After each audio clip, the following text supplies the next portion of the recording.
नाहीये. मग काय करायचं? ऍड 20 करायला आपल्याला ऍड 2 चा फॉर्म्युला यूज करायचा आहे.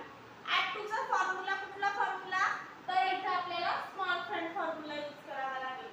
ऍड 2 चा स्मॉल फ्रेंड फॉर्म्युला काय आहे? ऍड 5 लेस 3. ऍड 2 चा स्मॉल फ्रेंड फॉर्म्युला आहे ऍड 5 लेस 3. ऍड 20 झाले आपले. आता ऍड 9. ऍड 9 कसे ऍड करायचे? ऍड 9 करायला पण बीट अवेलेबल नाहीये. मग काय करायचं?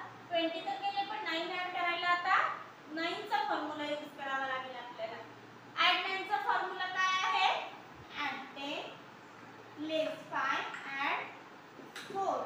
हा ऍड 9 चा कॉम्बिनेशनचा फॉर्म्युला आहे. आपण यूज केला. ऍड 9 झाले आपले. ऍड 29 झाले. आता लेस 34. आता लेस 4 तर होतील पण लेस 30 कसे करायचे? लेस 30 करायला आपल्याकडे बीट अवेलेबल